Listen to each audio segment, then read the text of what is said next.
একটা রাস্তা গেছে ডান দিকে, তুমি ডান দিকে চলে গেলে একদম ট্রেন লাইন ক্রস করে দেবযানী মোড়ে যে উঠতে পারবে।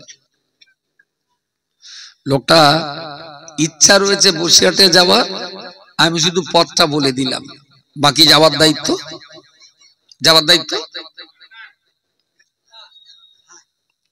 দায়িত্বটা তার। এটা একরকম হলো। পরক্ষণে আর একটা লোক, আমি এক্ষুনি গাড়িটা ছেড়ে বেরিয়ে যাব, কোন দিক যাবো, এখান থেকে কোথায়, খাদিয়া যাব, আমি এই দিকে যাব। সে লাঠি নিয়ে টুকটুক করে বলছে, ভাই এখান থেকে ওই ডন্ডিরহাটটা কোন দিকে? আমি বললাম, ভাই ডন্ডিরহাট এখান থেকে এইভাবে যেতে হবে, হ্যাঁকা ব্যাকা রাস্তা দিয়ে, তো বেশ অনেকটা ভজকট আছে ডন্ডিরহাটের। তা তুমি ডন্ডিরহাটে যাবে? তো বললে হ্যাঁ। আমি এক কাজ করো, আমার গাড়ি দিল, আমি তো যাবো ডন্ডিরহাটের উপর দিয়ে, তোরে একেবারে গাড়িতে তুলে এনে ডন্ডিরহাটে মোড়ে যে নামিয়ে দিলাম, যে দিস ইজ ডন্ডিরহাট। লাভ ভাই। হেদায়েত দুই রকমের, একটা হেদায়েত হলো রাস্তাটা দেখিয়ে দিয়ে খালাস, এটা আলেমদের কাজ।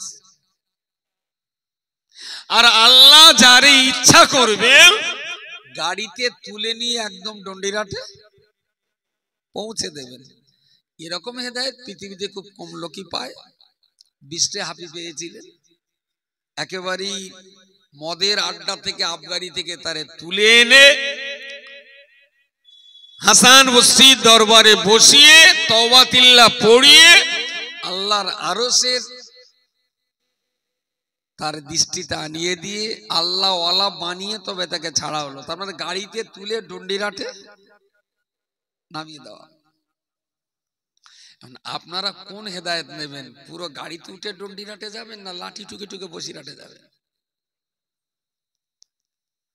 কথা বলেন। গাড়িতে উঠে যাবেন নাকি নিজের ইচ্ছায় লাঠিটা ঠুকে টুকে একটু কষ্ট সৃষ্ট করে পৌঁছাবেন? নিজের ইচ্ছায়।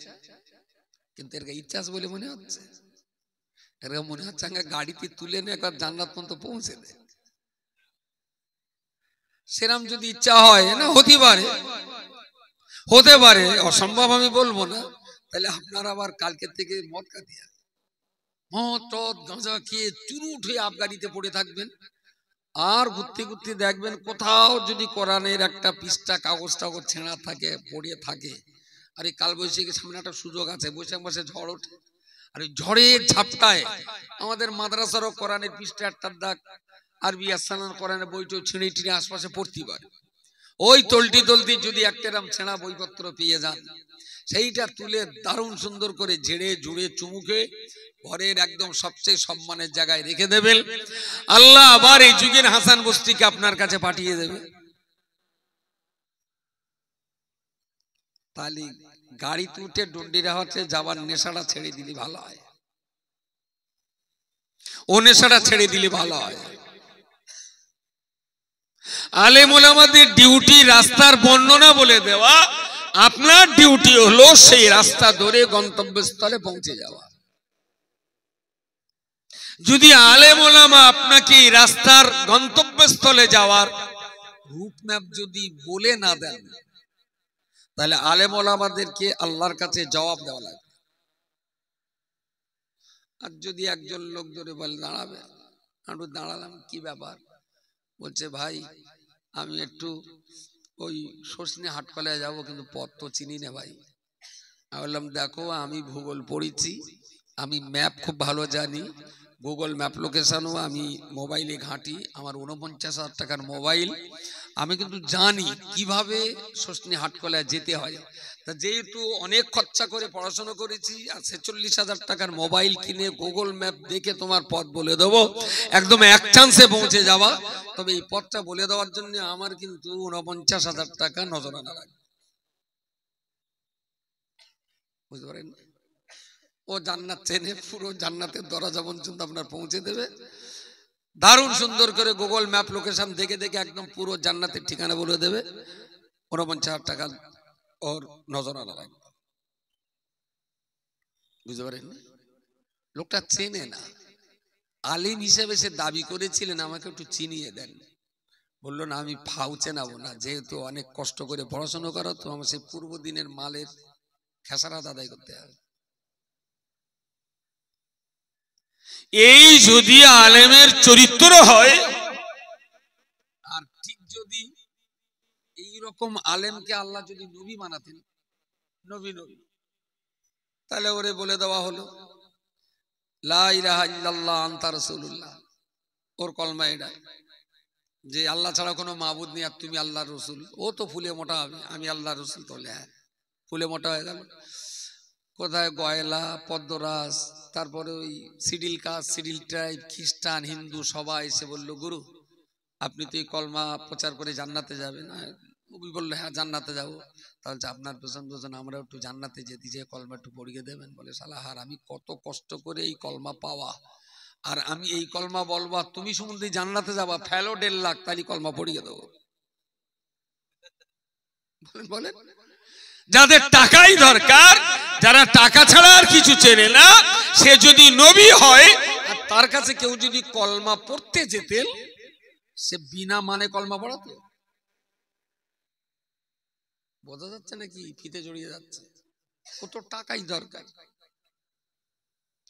প্রিয় নবী মুহাম্মদুর রাসূলুল্লাহ সাল্লাল্লাহু আলাইহি ওয়াসাল্লাম বহু রাস্তা হেঁটে হেঁটে বিদিনদের কাছে দিনের দাওয়াত দিতে গেলেন। বহু রাস্তা পায়ে হেঁটে একজন মানুষের বাড়িতে যেয়ে বললেন লা ইলাহা ইল্লাল্লাহ, এক আল্লাহ ছাড়া কোনো মাবুদ নেই, ওয়া ইন্নী রাসূলুল্লাহ, আল্লাহ পাক আমাকে নবুয়ত দান করেছেন, আমি আপনার উপকারের জন্য বলছি, আপনিও দিনের এই কলমাটা স্বীকার করে নিন, আপনি ইসলামের ভিতরে প্রবেশ করুন। ওই লোকটা আমার নবী মুহাম্মদুর রাসূলুল্লাহকে প্রশ্ন করলেন ও মুহাম্মদ, আব্দুল্লাহর বেটা মুহাম্মদ, এত রাস্তা পায়ে হেঁটে আপনি আমাকে দিনের কলমা পড়াতে এসেছেন, আমাকে কলমা পড়িয়ে দেওয়ার বিনিময়ে আপনাকে কি ধরনের রোজের দাম দিতে হবে? অনেক কষ্ট করে তো এসেছেন, এই রোদি বৃষ্টিতে ভিজে কষ্ট করে এসেছেন, রোদে পুড়ে বৃষ্টিতে ভিজে। আমার ভালো লেগেছে, আমি কলমাটা পড়বো, তা আপনারই প্রচার করা, কষ্ট করে কলমা আমাকে দিয়ে যাচ্ছেন, তা বিনিময়ে আপনাকে কি দিতে হবে? ঠিক একই প্রশ্ন করা হতো মুসা কালিমুল্লাহকে, একই প্রশ্ন করা হতো নবী নূহ আলাইহিস সালামকে, একই প্রশ্ন করা হতো নবী দাউদ কিংবা সুলাইমান আলাইহিস সালামকে। পৃথিবীর প্রত্যেকটা নবী এবং রাসূল তারা এই প্রশ্নের মুখোমুখি হতেন। অনেক কষ্ট করে দূর দারাজ থেকে যে যখন কলমা শোনাতেন, তো সমকালীন যুগের মানুষেরা তারা জানতে চাইতেন তুমি তো কষ্ট করে এসেছো ভাই, বহুত কষ্ট হয়েছে, তা তোমার কাছ থেকে কলমা আমি নেব, তা তোমার কি দিতে হবে, কি নেবে তুমি? আল্লাহ পাকের কোরআন পরিষ্কার তার সাক্ষী হয়ে দাঁড়িয়ে আছে। আল্লাহ পাকের কোরআন বলছে মা আসআলুকুম আলাইহি মিন আজরিন ইন আজরিয়া ইল্লা আলা রাব্বিল আলামিন। পৃথিবীর প্রত্যেকটা নবী এবং রাসূলগণ কষ্ট মেহনত করে দূর দেশে দূর দারাজের মানুষের কাছে দ্বীনের কলমা নিয়ে যখন তারা দাঁড়াতেন, ওই সমস্ত মানুষেরা নবীদের কষ্ট মেহনত আর পরিশ্রমের কারণে কৃতজ্ঞতা স্বীকার করে তারা বলতেন ওগো মুহাম্মদ, ওগো মুসা, ঈসা, দাউদ, সুলাইমান, ইহইয়া, জাকারিয়া, বলো এত কষ্ট করে আমাদের কাছে ইসলাম নিয়ে এসেছো, তোমাদের কাছ থেকে ইসলামের কলমা পড়লাম, বিনিময়ে তোমাদের কি পারিশ্রমিক দিতে হবে? আল্লাহ পাক তার জবাব দিয়ে নবীদেরকে শিখিয়ে দিলেন। নবী এবং রাসূলগণ আল্লাহ পাকের কাছ থেকে এই শিক্ষা নিয়ে ওদের প্রশ্নের জবাব দিয়ে তারা বলতেন মা আসআলুকুম আলাইহি মিন আজরিন। ও বান্দা শুনে রাখো, মনে রাখো, তোমাদের কাছে এই কলমা প্রচার করার কারণে মা আসআলুকুম, আমি তোমাদের কাছে কোনো রোজের দাম চাই না। সবাই মিলে বলেন সুবহানাল্লাহ। আমার কিচ্ছু পাওনা নেই। মা আসআলুকুম আলাইহি মিন আজরিন, এই কাজের জন্য আপনাদের কাছে আমাদের কিচ্ছু পাওনা নেই, কিচ্ছু দাবি নেই। দাবি শুধু একটাই, এই কলমাটা পড়ে জাহান্নাম থেকে বেঁচে জান্নাতের পথটা ধরে ফেলুন, আমাদের কিচ্ছু দিতে হবে না। আমাদের কষ্ট কষ্ট হয়েছে, কত রোদে পড়েছি, কত পানিতে ভিজেছি, আমাদের কিছু লাগবে না। তা বলছে একদম রোজের দাম, বিনা রোজের দামে এত কষ্ট করে কেউ আসে? তোমরা কি হুঁশো? তোমাদের কি বুদ্ধি সাধ্যি নেই? তোমাদের সংসার নেই? তোমাদের টাকা পয়সা লাগে না? এত কষ্ট করে এত রাস্তায় এসে কলমা আমাদেরকে শুনিয়ে যাচ্ছ, বিনিময়ে তোমাদের কিচ্ছু লাগবে না? তোমরা কি বুদ্ধি সাধ্যি কম? রোজের দাম নাও না কেন? একটা রোজের দাম নিলে তো তোমাদের কিছু রোজগার হবে। আল্লাহ পাকের নবী এবং রাসূলগণ তারও জবাব দিয়ে তারা বলতেন, ইন আজরিয়া ইল্লা আলা রাব্বিল আলামিন। ওগো বান্দা, সঠিক সত্য সুন্দর কথা আপনি বলেছেন। এত কষ্ট করে এসেছি অথচ কোনো রোজের দাম নেব না, তার মানে আমরা হুঁশো নই, আমরা বোকা কিংবা হামলা নই, আমরা অবশ্যই বুদ্ধিমান, আমরা অবশ্যই চালাক। দুনিয়ায় যদি এর পারিশ্রমিক আমরা নিয়ে ফেলি, তাহলে এই পারিশ্রমিকের বিনিময়ে, দুনিয়ায় যদি পারিশ্রমিক বিনিময় নিয়ে ফেলি, তাহলে হাসরের মহামাঠ ময়দানে একই কাজের জন্য দুইটা পারিশ্রমিক তো আল্লাহ দেবেন না। তোমরা যদি আমাদের রোজের দাম দিয়ে দাও, তাহলে আল্লাহ পাক তো সেদিন আর তিনি আমাদেরকে কিছুই দেবেন না। তাই মা আসআলুকুম আলাইহি মিন আজরিন, আজকে দিনে তোমাদের কাছে আমরা রোজের দাম নেব না। ইন আজরিয়া ইল্লা আলা রাব্বিল আলামিন, আমাদের যেটা ন্যায্য পাওনা রোজের দাম রয়েছে, হাসরের মহামাঠ ময়দানে আল্লাহ পাক আমাদের 16 আনাই রোজের দাম তিনি আমাদের পরিশোধ করে দেবে। বললো যদি এখন তোমাদের কাছ থেকে নেই আর সেদিন যদি আল্লাহ না দেন, তোমরা যা দেবে সে তো দুনিয়ায় শেষ হয়ে যাবে, তাহলে আমার পরকালের উপায়। আর আল্লাহ যেটা দেবেন সেটা তো শেষ হবে না, সে তো অনন্ত অসীমকাল চলবে। তোমরা দিলে 60 বছর চলবে, আর আল্লাহ যেটা দেবেন 60,000, 60 লক্ষ, 60 কোটি, তার চেয়ে অনেক অনেক অনেক বেশি অনন্ত অসীম কালের জন্য আল্লাহর দেওয়া রোজের দামটা আমরা ভোগ বিলাসিতায় কাটাতে পারবো। তোমাদের দিতে হবে না। আমাদের যেটা নিজ পাওনা আছে আল্লাহ সময় মতো আমাদের দিয়ে দেবে, এবং সেইটা হবে আমাদের জন্য চিরস্থায়ী কল্যাণকর। তোমাদের কাছ থেকে দেব না। নবী রাসূলদের কলমা প্রচার এবং মানুষদের কলমা পড়ানোর মাঝখানে কি ধরনের ত্যাগ ছিল, সেটা খানিকটা হলেও তো আন্দাজ করা যায় নাকি? খানিকটা হলেও অনুমান করা যাচ্ছে যে কত ত্যাগী তারা ভোগে বিশ্বাসী ছিলেন না, তারা ত্যাগী ছিলেন। আর সেই নবীর ওয়ারিস দাবি করে যদি বলে তুমি সজনে চেনো না, আমি বললাম না, তাহলে আমি চিনিয়ে দিতে পারি, আমার 49,000 টাকা লাগবে, আমি চিনিয়ে দেবো, পুরো জান্নাতের চৌকাটায় গেলে দেবা। আচ্ছা, সত্যি সত্যি এদের কাছে যদি টাকার বিনিময়ে জান্নাত চেনার পথ জানতে চাওয়া হয়, আর ওরা যে পথ বলে দেবে সে পথ কি সত্যি সত্যি জান্নাতে যাবে? হ্যাঁ, যাবে না।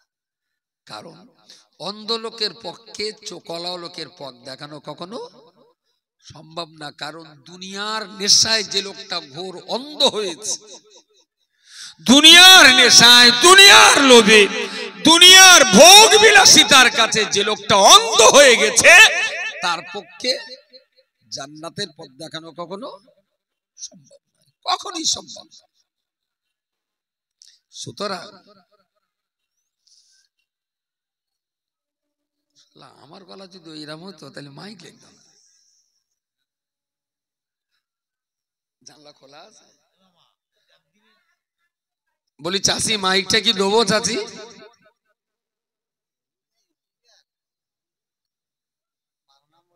বলি ও চাচি মাইকটা পাঠাবো? আড্ডা দিনে মনে হচ্ছে এবার বন্ধ হবে। এই আসতে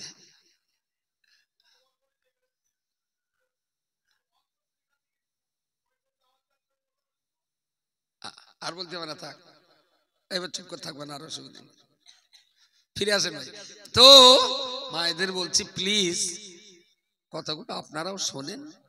হয়তো পয়সা লাগে না তাই বলি কি একদম বেকার, তাই না?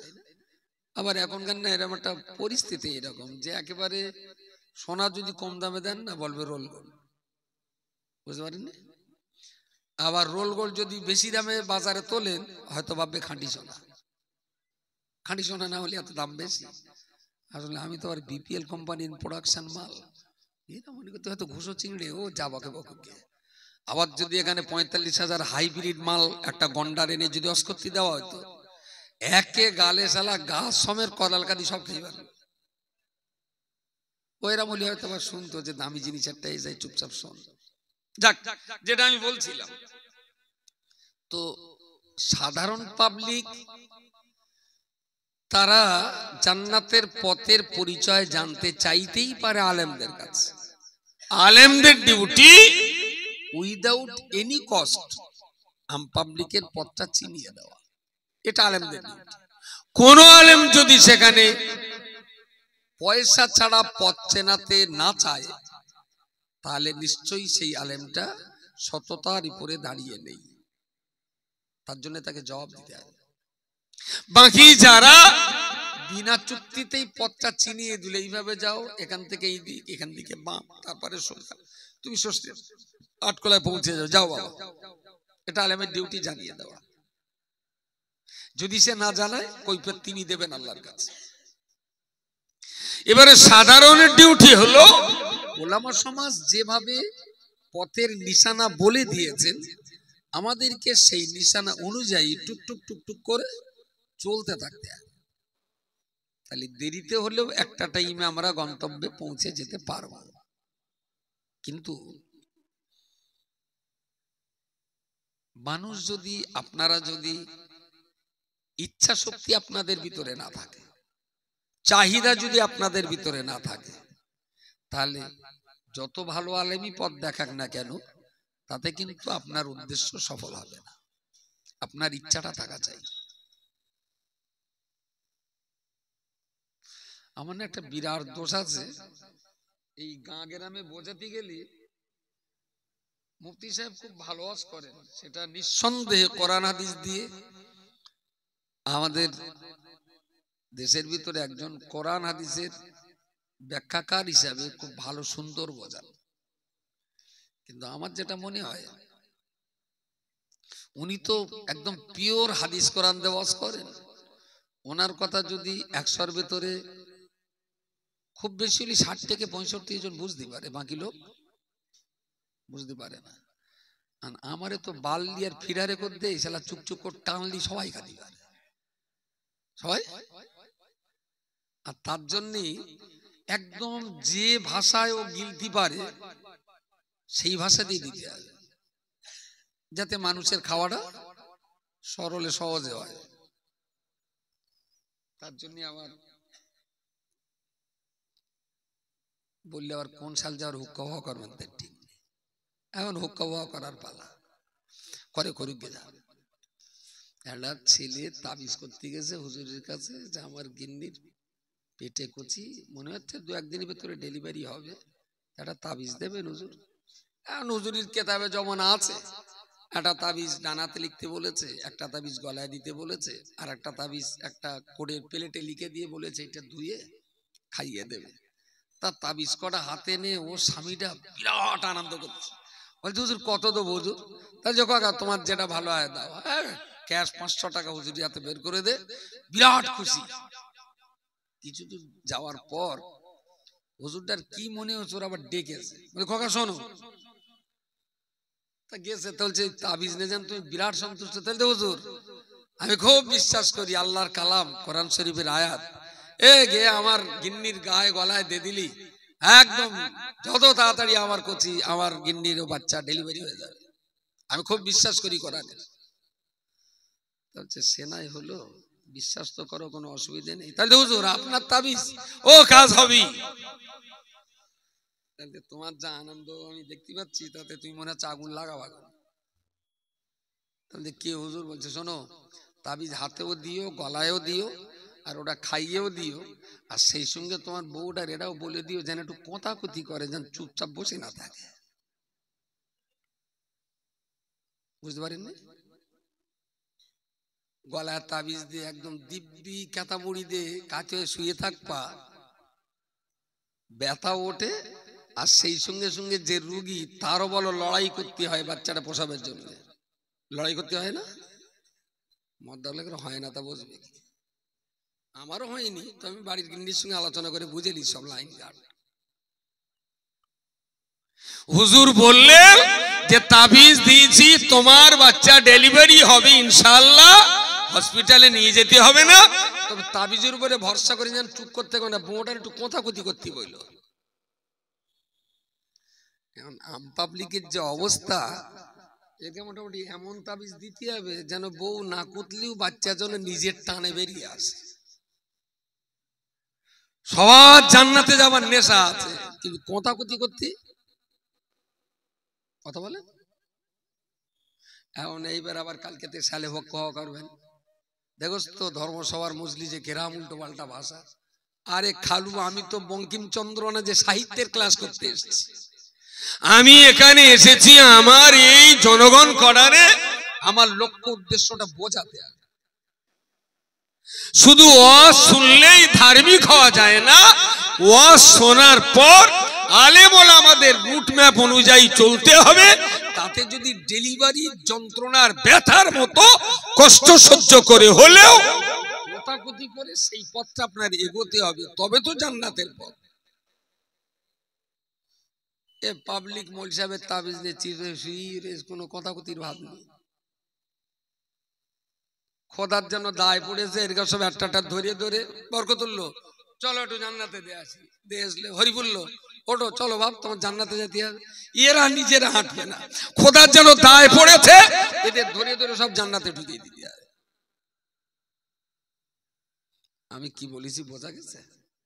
হ্যাঁ, কিছু ছেলে পিলে আসে, বুধবারের দিন বগল দাবায় কিলিবিলি দিলে না, শনিবারে গিয়ে হাসে। ওর গা কাতুর এত কম, এখানে মনে হচ্ছে সেরাম কিছু লোক আছে। বুধবারে বললি সোমবারে গিয়ে বসবে। স্পটে একটু বুঝে নেওয়ার চেষ্টা করেন। আলেমের ডিউটি পথটা বলে দেওয়া, আপনার ডিউটি কষ্ট সৃষ্ট করে সেই পথটায় পা বাড়ানো। মান জাহাদা ফিনা লানাহদিয়ান্নাহুম সুবুলানা। সুবহানাল্লাহ বলেন, একটু জোরে বলেন সুবহানাল্লাহ। আল্লাহ পাক রব্বুল আলামিন কোরআনুল কারীমের অপর জায়গায় বলেছেন, রে পৃথিবীর মনুষ্য জাতি, মান জাহাদা ফিনা লানাহদিয়ান্নাহুম সুবুলানা, যে বান্দা চেষ্টা করে আমি আল্লাহর দরবারে পৌঁছানোর জন্য, যে বান্দা চেষ্টা করে জান্নাতের পথটা ধরার জন্য, মান জাহাদা ফিনা, যে বান্দা চেষ্টা করেন আল্লাহ ওয়ালা হওয়ার জন্য, লানাহদিয়ান্নাহুম সুবুলানা, আমি রব্বুল আলামিন আল্লাহ ওই বান্দার জন্য আমার সমস্ত রাস্তা উন্মুক্ত করে দেই। জোরে বলুন সুবহানাল্লাহ। জাহাদা ইজাহাদু, চেষ্টা করা, মেহনত করা, প্রচেষ্টা চালিয়ে যাওয়া। কেউ যদি আল্লাহর পথে আল্লাহ ওয়ালা হওয়ার জন্য চেষ্টা চালায়, আল্লাহ বলেছেন আল্লাহ ওয়ালা হওয়ার যতগুলো রাস্তা আছে সমস্ত রাস্তা আমি তার সামনে উন্মুক্ত করে দিই। বলুন সকলে সুবহানাল্লাহ। আল্লাহ ওয়ালা হওয়ার জন্য পথ একটা না। এখান থেকে বসিরহাটে যাওয়ার রাস্তা কি একটাই? চৈতলে যাওয়ার রাস্তা কি একমাত্র একটাই? ডন্ডিহাটে যাওয়ার রাস্তা? আমি মেন রাস্তা দিয়ে গেলে দেখলাম রাস্তা খোঁড়া, গাড়ি যাবে না, যেতেই হবে। আবার 4 জায়গায় ফিরিয়ে কিছু দূর গিয়ে দেখলাম রাস্তা সরু। আমি বললাম 4 এখানে থাক ভাই, অটো হলে যাবি? হ্যাঁ। অটোয় কিছু দূর গিয়ে দেখলাম অটোর টায়ার পাংচার। ভাই আমার যেতেই হবে, কিন্তু অটো আর গেল না। আমি পাশের ইঞ্জিন ম্যানেজার ডাকলাম, ভাই একটু দিয়ে আসবা। তা বলছে আমার বল তেল কম আছে। আমি যা আছে চল। কিছু দূর গিয়ে দেখি তেল ফুরিয়ে গেল। পথচারী একজন যা চল বাইক না, বললো ভাই তোমার বাইক একটু আমার বসে আটলে যাবা, আমি তোমার 100 টাকা দেবো। ভাই গেল বলে হ্যাঁ। উঠে কিছু জাতি যে সে বাইক গেলা করলো অ্যাক্সিডেন্ট, টাকাও গেল, পৌঁছানো হলো না। আমি দেখলাম এখনো অটোও শেষ, টোটোও শেষ, 4 চাকাও শেষ, 2 চাকাও শেষ। এখন আমার এই 2 চাকাটা আছে, দড়িয়ে মেরে দেবো। বুঝতে পারেন? যদি মনে করি যাব তো যাবই, বাই হুকর বাই, ছলে বলে কলে কৌশলে যাব তো যাব। মাসুদুর রহমানের 2 পা কাটা ছিল কিন্তু, তাই না? মাসুদুর রহমান ইংলিশ চ্যানেল, হ্যাঁ 2 পা কাটা ছিল এখান থেকে। বলেছিল আমি ইংলিশ চ্যানেল পার হব। কত কিলোমিটার? 17 না কত কিলোমিটার? 17 কিলোমিটার। একটা নদীর, একটা সাগরের চওড়া, 2 পা কাটা। বললাম ইংলিশ চ্যানেল পার হব। তার 2টো হাত দিয়েই হালের মতো করে পানি বেয়ে মাসুদুর রহমান ইংলিশ চ্যানেল পেরিয়ে বিশ্বকে দেখিয়ে দিয়েছিল যে যদি মানুষ জেদ করে এটা করব তো মানুষ করেই ছাড়ে। আর আপনাদের ঠ্যাং কাটানা, পা কাটানা, আঙুল কাটানা, জিভ কাটানা, একটু জেদ হয় না যে কোরআনটা পড়েই ছাড়বো? এসা নামাজ পড়ে। সেই জন্যই তো বললাম যে শুধু তাবিজ কবজের ভরসায় থাকলে হবে না, একটু কথাকথি করতে হবে। এসার নামাজ পড়ে আপনি কি কামাই করেন আমার একটু বলবেন? 8 ঘন্টা মিনিট বসা যায় না? যা লিখবে তেসে একটু পড়ি, হুজুরের কাছে, মসজিদের ইমামরা আছে তার কাছে একটু পড়ি। আমরা কি বড্ড ঠকাচ্ছি বলে মনে হয়? আমরা আপনাদেরকে প্রতারণা দিচ্ছি বলে মনে হয়? বলছি দাঁড়িয়ে কেন শোনা, ভিতরে এসো, অনেক সময় দাঁড়িয়ে এসো, ভিতরে এসো। এরাও সিনেমাটাতে কেঁতাটাতে দেয় না, সব সময় না এক সাইডের দিকে একটা কেঁতাটাতে বিছিয়ে দেবেন ভিআইপি গেস্টের জন্য। গ্রামের জামাই টামাই যারা থাকে বসে। মান জাহাদা ফিনা লানাহাদিয়ান্নাহুম সুবুলানা, যারা চেষ্টা করে আল্লাহ ওয়ালা হওয়ার জন্য, আল্লাহ ওয়ালা হওয়ার যতগুলো রাস্তা আছে আল্লাহ বলেছেন সমস্ত রাস্তা আমার বান্দার জন্য আমি উন্মুক্ত করে দিই। আরো একবার বলুন সুবহানাল্লাহ। বসিরহাটে যাওয়ার রাস্তা একটা না, বারাসাতে যাওয়ার রাস্তা একটা না, অনেক অনেক রাস্তা আছে।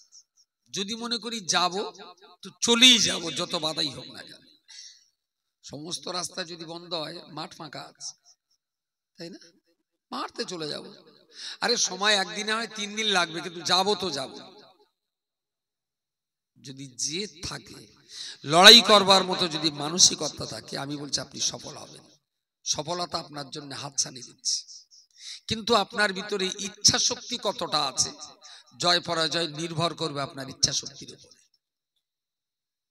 ভিতরে যদি ইচ্ছা শক্তি না থাকে, তাহলে কিন্তু আপনি একটা জায়গায় ফেলি, কখনই আপনার দ্বারাতে সেই লক্ষ্য উদ্দেশ্য সফল করা সম্ভব হবে না। আমরা এই ছোট্ট গ্রামটাকে, এই গ্রামের বেশ কিছু ভাইরা মিলে আজ কটা বছর ধরে তারা চেষ্টা চালিয়ে যাচ্ছে।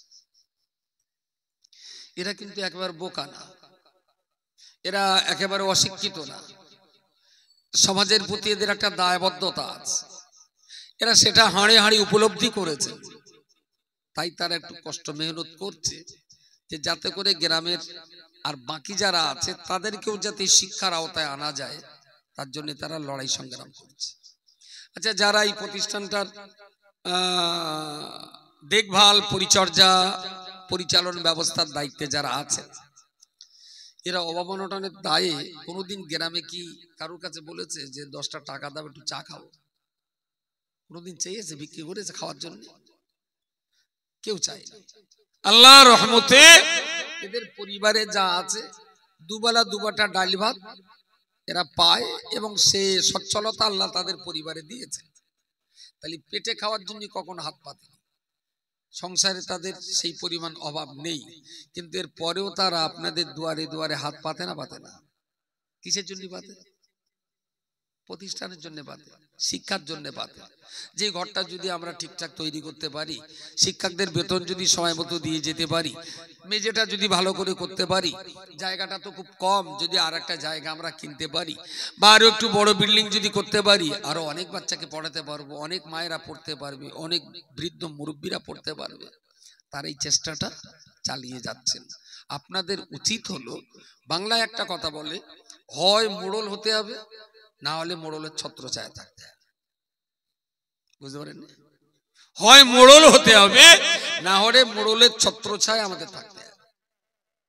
এদের যদি নেতৃত্ব দেওয়ার ভুল হয় আপনি চলে আসুন, আপনি নেতৃত্ব দেন, আমরা আপনার পেছনে থাকি। আর যদি মনে করেন না ওরা নেতৃত্ব যে ঠিকই আছে, তাহলে ঠিক আছে, আমি ওদের সমর্থনে থাকি।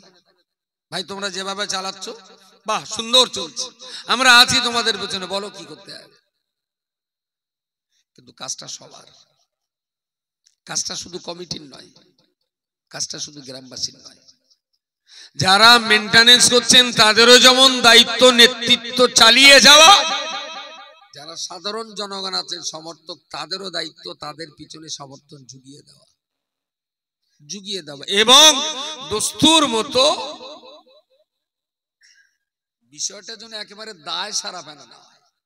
দায় সারা মানে রাস্তার ধারে একটা নারকেল গাছ কেটে ফেলতে হবে, তা ওই মাথায় দড়ি টেনে আরেকদিকে টেনে এনেছে, এদিকে ঘর ওদিকে ঘর, তাহলে নারকেল গাছটা টেনে এইদিকে ফেলতে হবে, তো এই দিকটায় দড়ি দিয়ে টানবে কত। তা একজন রাস্তায় বলে দাঁড়াও ভাই, গাছটা পড়বে কোন দিকে যায় বলা যায় না, রাস্তা দেখুনি যে এদিকে 10 জন ওদিকে 20 জন দাঁড়িয়ে গেছে, এদিকে দাঁড়িয়ে ওরা 3 জন গাছ টানছে 1 ফুট এগোয় আবার 1 ফুট পিছ হয়ে, সে ফেলার কোনো লাইন পাচ্ছে না। রাস্তার উপরে যারা দাঁড়িয়ে রয়েছে এরা বুদ্ধি দিচ্ছে, এখান থেকে বুদ্ধি দিচ্ছে, ভাই টানো, মার টান, আর একটু টানো, প্রায় হয়ে শুধু ফাও বুদ্ধি দিচ্ছে, কিন্তু কেউ হাত লাগাচ্ছে না। এখন এর ভিতরে কটা চ্যাংড়া ছিল, বললে দেখ ওই গাছ না পড়া পর্যন্ত আমরাও তো যেতে পারছি না, ওই টলতি যদি ঘাড়ে এসে পড়ে, বলতে পল্টু চল দিন যাই একটু টেনে দেই, বেচারা ওরা 3 জন পাচ্ছে না, চল। এরা 3-4 জন আবার চলে গে, ওই 4 জনের ভিতরে আবার 3 জন দড়িটা একেবারে দড়ি আচ্ছা কায়দা করে সেই দড়ি পেছনে মেরে কায়দা করে ধরে দাঁতে দড়ি দিয়ে 3 জনে টানছে, আর পাশে একজন সে একটু খুশু গেলে টাইপের, খুশু গেলে না কি বলে ওর অলস গুটি আর কি, সে গুটি দড়িটা নে এরকম করে চুপ করে, যেই বলতে হেইলো সব পাশায় বাজতে বলছে মারো টান, কিন্তু একবারও শুধু দড়িটা ধরে রেখেছে। এখানে উপকারী বন্ধু 3 রকমের আছে। এক রকমের বন্ধু ছুটে যে কাঁচিটা পেঁচ মেরে ধরে একেবারে গায়ের শক্তি দিয়ে টানছে, আর এক রকমের বন্ধু দলে ঢুকেছে কিন্তু আলতু করে ঠেকিয়ে রেখেছে যে আমিও তোর গা দলে, কিন্তু দড়ি টানে না। আর এক ধরনের বন্ধু রাস্তাতে শুধু বুদ্ধি দেবে, দড়ির ধারে কাছে যাবে না। সমাজে 3 ধরনের উপকারী সালসা আছে, উপকারী সালসা।